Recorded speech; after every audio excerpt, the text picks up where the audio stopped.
In 1942, Australian forces fought and defeated the Japanese in a series of fierce battles along the disease-ridden Kokoda Trail in New Guinea. On the night of July 29th, the Japanese launched an assault on the Australians stationed at the remote village of Kota.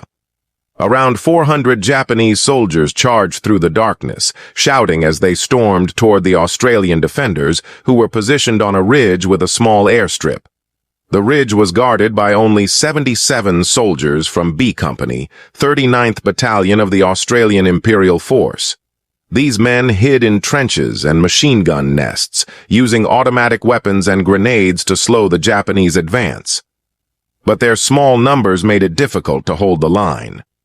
The Japanese, experienced in nighttime raids, quickly closed the distance. When an Australian officer cried out for support, the Japanese responded by lobbing grenades.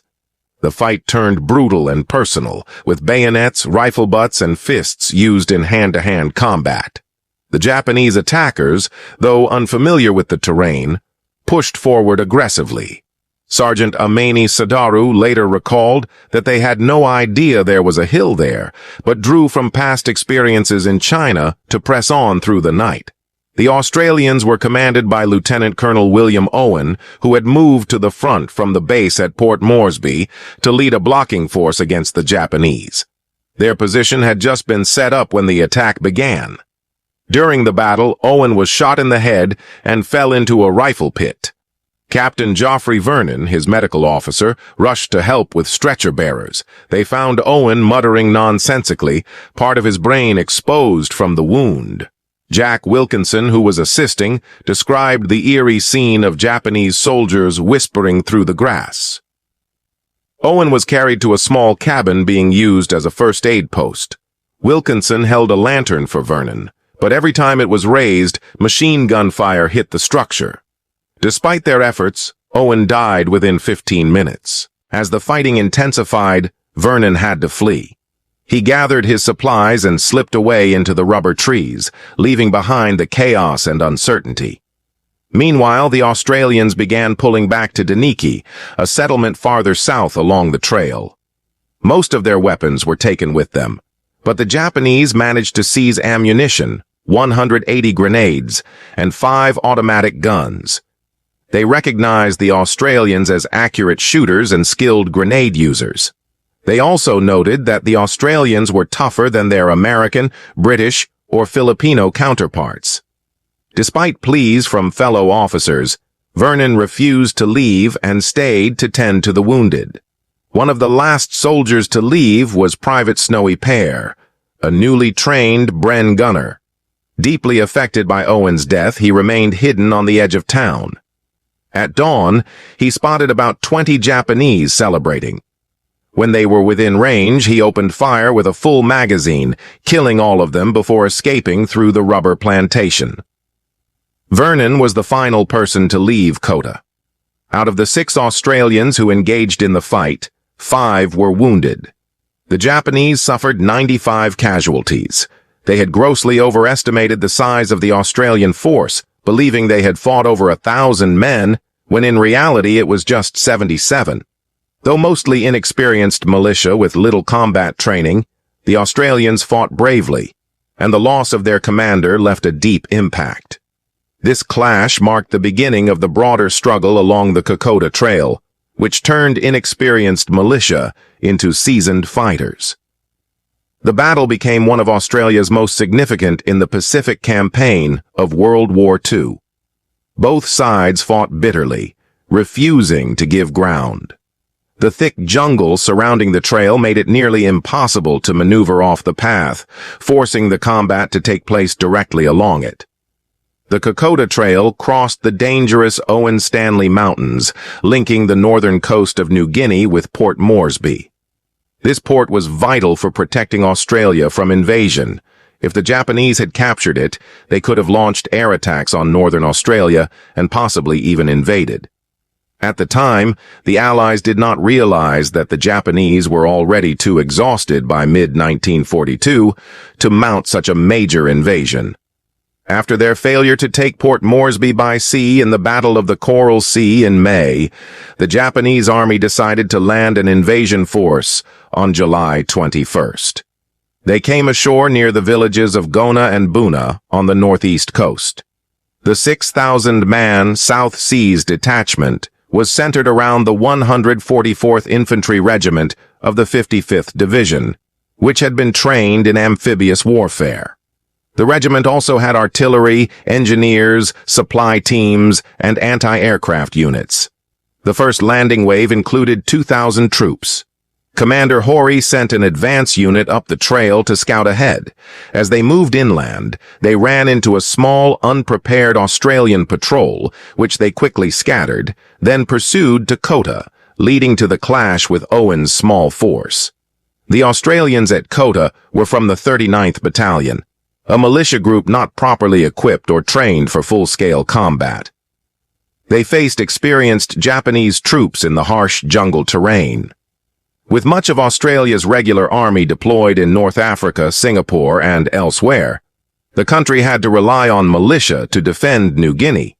Australia had requested that its seasoned soldiers be returned from Europe, but Britain, facing threats in the Middle East and at home, was reluctant to let them go. The militia lacked proper weapons and were often looked down upon, sometimes called chocolate soldiers, a term implying they would melt away in battle. It was an unfair label that didn't reflect the reality they faced. As the threat to Port Moresby grew, the 39th Battalion was sent in to defend the territory, which was under Australian control. The troops faced harsh conditions in Port Moresby due to poor infrastructure, but they trained as best they could for the battle they knew was coming. When Owen heard of the Japanese landing, he began moving forces north toward Kota. However, a shortage of engineers, planes, and transport made it impossible for him to gather more than a makeshift force before the attack on July 29th. After his death, Lieutenant Colonel Alan Cameron took over and was given the order to quickly retake Kota. His efforts to turn Deniki village into a base camp and lay telegraph wire up the trail from Port Moresby helped lift the spirits of the 39th Battalion. Another commander discovered a small alpine plateau that was perfect for airdrop operations, which allowed Cameron to quickly organize an attack on Kota. Unfortunately, the plan relied on a straightforward approach along the town's main trail, followed by what turned out to be a Japanese ambush and an infiltration into Kota. Captains Symington and Maxwell Bidstrup objected strongly, fearing the Japanese would expect such a move and set a deadly trap. But Owen overruled them, and the attack began at 6:30 a.m. on August 8th. Just as the two captains had feared, things started off poorly. Japanese mountain artillery opened fire from the east side of the valley, and stronger Japanese forces surrounded the Australians. Bidstrup's ambush unit failed. One of its platoons got lost in the jungle for days after a sniper killed the commander of an Australian battalion. Enraged, the troops charged down the valley. The Japanese defenders were so surprised by the sudden rush that they fell back.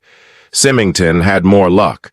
After sneaking down the mountain, his men entered Kota through the rubber trees and found it nearly empty.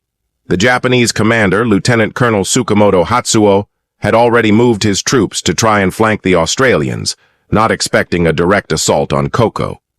The few Japanese left to guard the airstrip were caught off guard by the Australians and fled into the forest. In the rush, they left behind a map of the Kokoda Trail and a detailed notepad. They were supposed to be watching for a signal, but no one at Deniki noticed it.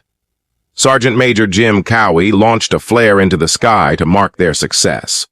Cowie then positioned his men at the front lines, preparing for a Japanese counterattack at dusk, thinking reinforcements were on the way. Tsukamoto, furious over the loss of Koko, quickly prepared a counterattack, which came at 11:30 a.m. the next day in heavy rain. Japanese soldiers advanced with mud-covered faces and leaves stuck to their clothes. Many were gunned down by Australian machine guns, and the rest had to retreat. Symington had wisely placed automatic weapons throughout the defensive line. A second attack at dusk also failed. 2 more assaults followed during the night. The Japanese, unaccustomed to such losses, began to suffer mentally. There were violent close encounters. One Japanese corporal bayoneted an Australian soldier, then threw a grenade during another fight, wounding his opponent. At sunrise, anticipating a larger assault, the Japanese pulled back slightly. Then they began shouting insults across the lines, lit smoke candles, and charged through the thick fog. Some used knee mortars, weapons that resembled modern grenade launchers, especially as they got within 70 yards. For a while, the Australians returned fire, but eventually it ceased. The Japanese ran the final stretch expecting close combat, but found no one. Symington's men had quietly cut communication and withdrawn with limited ammunition and numbers. They returned to Deneki. For 3 days, 80 Australians had held off 400 Japanese. They lost 20 men. But without good supply lines or reinforcements, they couldn't hold Koko. The Japanese retook the area due to their superior numbers and relentless advance, pushing the Australians back toward Port Moresby. The trail was rough, supplies were scarce, and the jungle unforgiving.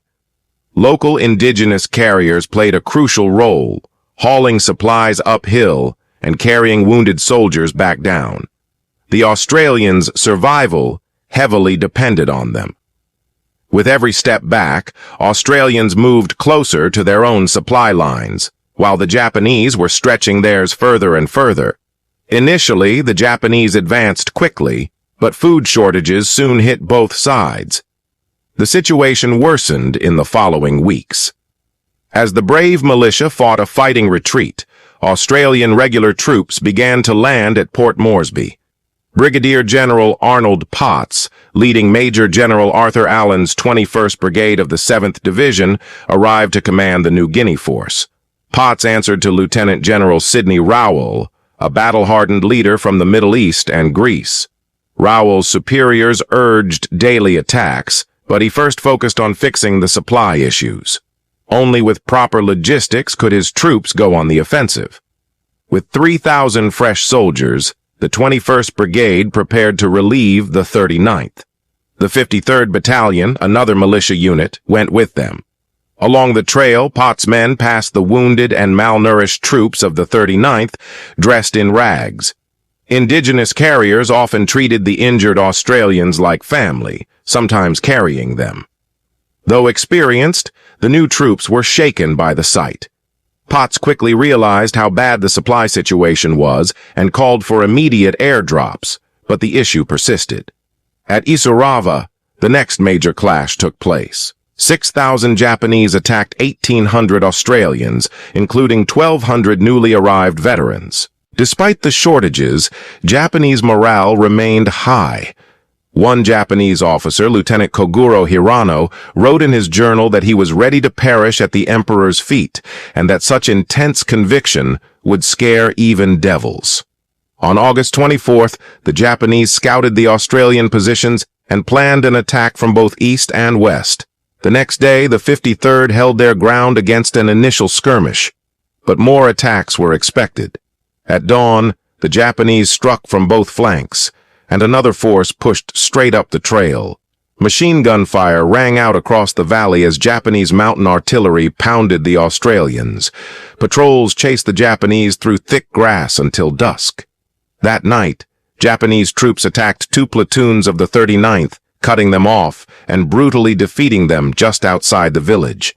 The survivors pulled back to Isurava and met the first elements of the 21st Brigade. The exhausted militiamen asked who the new arrivals were. They answered that they were from the 214th Battalion of the Australian Imperial Force.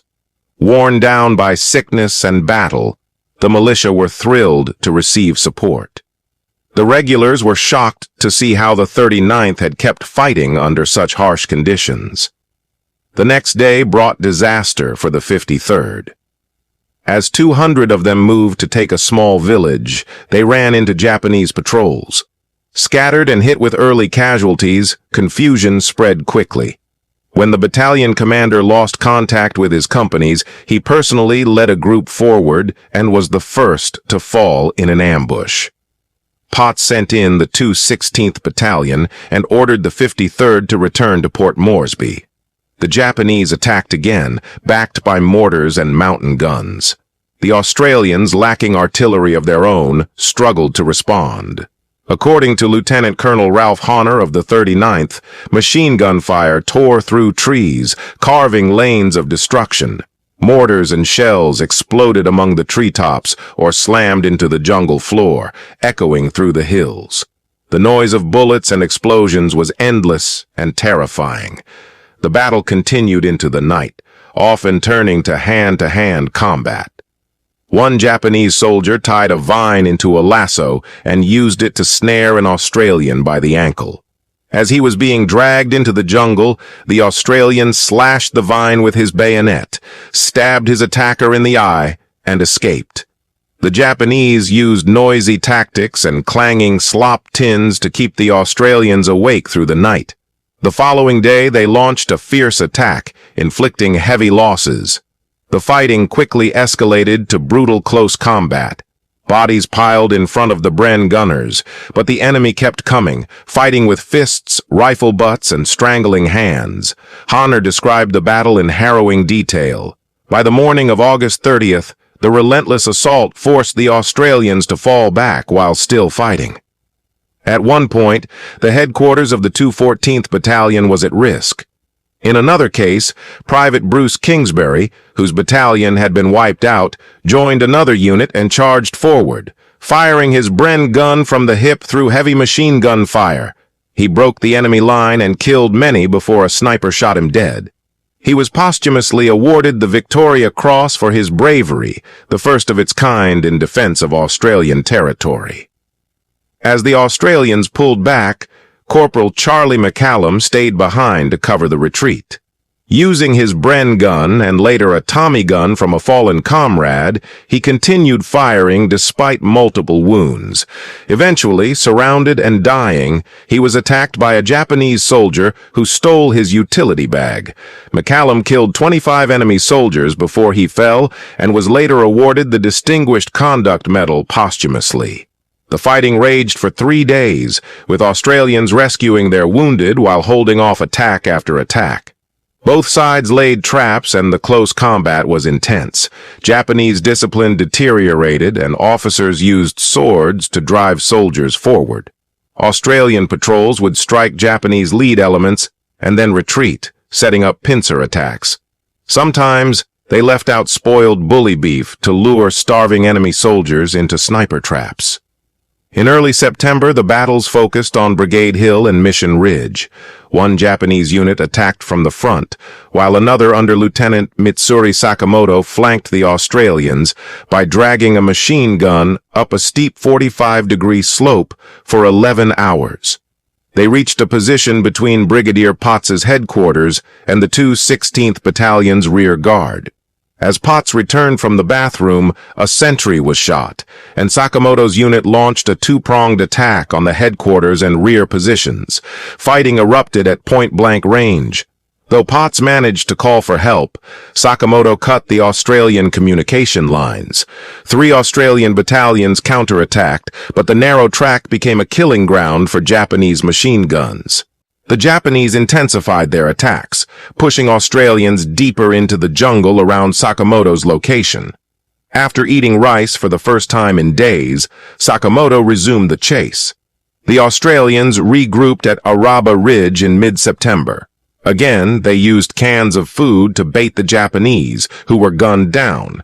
20 of 40 were killed. The enraged Japanese launched an uphill charge in a thunderstorm, but were repelled. Sakamoto watched a whole platoon get wiped out. Though Japanese forces found a high position that was not marked on Australian maps, they began firing on poorly dug trenches.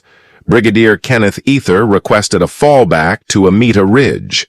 Despite it being only 25 miles from Port Moresby, Major General Allen approved the retreat, telling his men they had to stand and fight there. The Japanese approached the village of Eora, excited by the distant lights of Port Moresby, believing victory was near. Though they were starving and exhausted, the command had already ordered a retreat due to stretched resources in New Guinea and Guadalcanal. As they moved through abandoned Australian positions, the Japanese searched for food. They found spoiled bully beef and broken biscuits, most of which had been booby-trapped. Some soldiers ate the rotten food and became seriously ill. General Hori encouraged his troops to keep fighting, even sending reconnaissance to scout Port Moresby. On September 15th, one of these patrols walked into an ambush by the 2nd 33rd Battalion. The Australians hid in tall grass and waited for the approaching Japanese, led by a sword-wielding officer. Many were killed. The Japanese then regrouped at Eora Creek, a defensive position located in a gorge. With only 2 log bridges crossing the river, a small Japanese unit mounted a fierce defense using machine guns and bunkers. The 16th Brigade rotated in, with Brigadier John splitting his troops to surround the Japanese. But rough terrain delayed the flanking force, and of the 3 platoons, only 17 soldiers made the final assault, ambushing a Japanese camp and killing many. Still, only 4 Australians survived that engagement. The other force crossed the log bridge at night and found Japanese machine gunners asleep. Scouts tried to cross silently before the enemy realized what was happening. Most of the unit got across, but the last few came under fire. In the dark, some Australians followed a path that led to a cliff. From above, Japanese soldiers began throwing grenades. Lance Corporal John Hunt climbed the cliff and killed the attackers. Another group of 100 Australians, led by Captain Basil Catterns, charged up the ridge. They came under heavy fire just 30 yards from the enemy and used their helmets to dig in. They were stuck in place for a week as the Japanese bombarded them with grenades and mortar fire, most of which failed to hit their target. Eventually, Japanese troops seized the high ground. Hori celebrated the success with sake. To break the stalemate, Colonel Paul Cullen launched a large assault. Major Ian Hutchison's 2/3 Battalion split into 3 groups of 200 men each and charged forward, shooting from tree to tree. The exhausted Japanese could not hold the line and began retreating. Corporal Lester Tarzan Pett threw grenades into enemy positions as they burned.